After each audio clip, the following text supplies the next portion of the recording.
Guys, I am so glad that I heard of Sakamoto. Haven't you heard of Sakamoto, or Sakamoto desu ga, is an episodic 12-episode comedy anime produced by Studio Dean that revolves around the perfect student known as Sakamoto and the classmates who idolize him. And I'm telling you right now, this anime has so much fun with that fact that Sakamoto is pretty much the definition of perfection. His poses, the music, the characters' faces, it's amazing. Much like the show itself, which on the surface looks very gimmicky, with Sakamoto being a one-trick pony, or a Gary Stu as one might call him, someone who, as the show states, is perfect in every way, but this show has a lot to appreciate under this flashy cover. You would think that a character that is written to be perfect would quickly become boring, or you would immediately hate them because, well, you just can't relate to them. And while Sakamoto is indeed perfect in this show's universe, but what makes this show and Sakamoto by association so cool is how self-aware it is. Whenever Sakamoto does a pose, whether it be the glasses pose or if he's catching a dry erase chalkboard thing, or whether he's just sitting down reading a book standing in the hallway, he just somehow always looks cool, as the show states. And they also do that sparkle effect thing that some anime does, specifically romance anime, adds to the whole comedy thing, because you know that they're doing it just for the fact that they can add it, and not because anything romantic is happening. This comedy that you find in this show is very different, at least from the anime that I've seen. I'll put my Anime Planet list down in the description so you can see what anime I've watched. But anyways, it's different because the comedy relies less on jokes and far more on the characters themselves, specifically the main character Sakamoto and his perfection, which makes Sakamoto more or less the butt of the joke. If it wasn't for the self-awareness, then yes, the show would have been probably a flop. It would have been written off as some show that someone wrote with a perfect character that just can't be beat because somehow writing a perfect character makes them cool. I know this from a lot of role play groups on sites such as DeviantArt. No one likes a Mary Sue or Gary Stu. You can't just write a character who's perfect because not only can no one relate to them, but it would be really boring. And this show is anything but boring. And what makes Sakamoto cool isn't necessarily his perfection, it's because he's not cocky about it. But to me, this show isn't about Sakamoto's perfection as much as it is about his classmates' imperfections. His fellow classmates are exactly what high school classmates or just typical everyday people are. They have their own problems and insecurities that anyone else would. Each episode looks at a different student's problem and focuses on how they will solve them. That's where Sakamoto comes in. Without solving the problem for them, which Sakamoto could probably have done easily and just given them what they initially asked for, Sakamoto instead finds ways to show them how to solve it themselves without them knowing. That's what makes him cool. Not his looks or his perfection. Those are the comedy aspect of the show. The serious part of the show is the situations that the characters find themselves in, and the show surprisingly handles them very well, as the show is a very comedic show. When it does get to the really deep parts and parts that are very important, it does tone back the absurdness, so you can really focus on the characters and their development. And the characters in the show do indeed develop really well. You get introduced to a character, and you might think, oh, this character is just a stereotype. He's the bully, she's the weird one, he's insecure, he's the nerd, she's the obsessed one, all those things. But really, pretty much every character in this show that got a decent amount of screen time developed in some way or another. And that's something that I just really love as someone who, I guess anyone who can really appreciate the thought that was put into these characters, and just the fact that they took the time with each character and gave them their own time to shine, and didn't just throw someone away or only had them for comedic purpose. Even Sakamoto was there for a reason. And speaking of characters, one character in particular who's in the first episode, who is, I guess, the main part of the bully trio that you first see as ItsYukiMe, turned out to be my absolute favorite character, probably ahead of Sakamoto. I absolutely love Atsushi, or as his friends call him, Ah-chan. He is surprisingly adorable to me. I don't want to really spoil anything, but like the more screen time that he got, just like the more I felt the need to give him a hug. I don't know what it was, and sure, his face could look kind of scary sometimes, but he's just so cute, guys. Like, just give him a chance.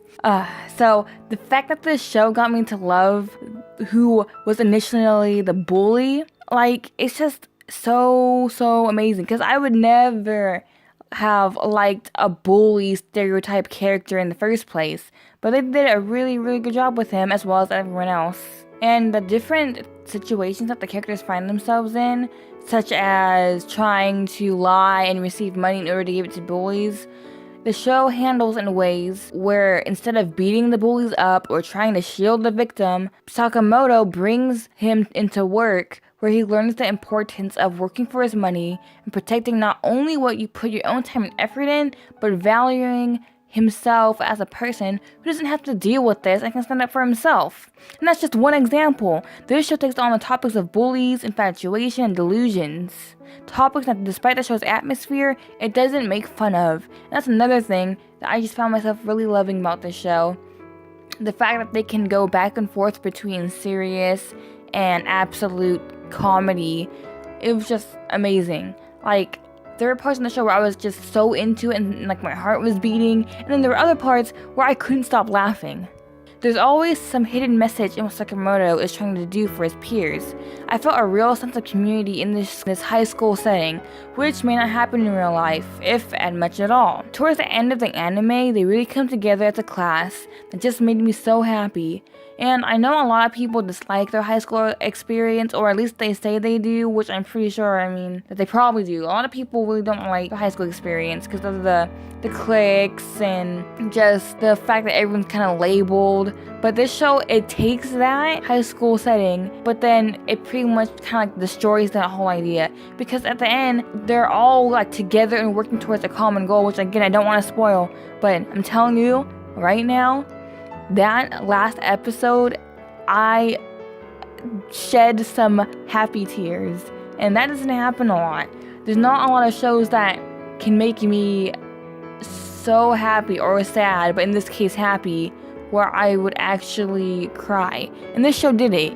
I absolutely loved the last episode so much. It did a really good job wrapping everything up. I didn't feel like anything was left behind. I'm sure that this was adapted from a manga, which I would probably look into, but as far as a standalone anime, if you want to look at it that way, they did an excellent job. I really appreciate what the show was doing. It could have easily been so boring, seeing people you don't really care about solve their personal problems, but Sakamoto Desuga did it wonderfully.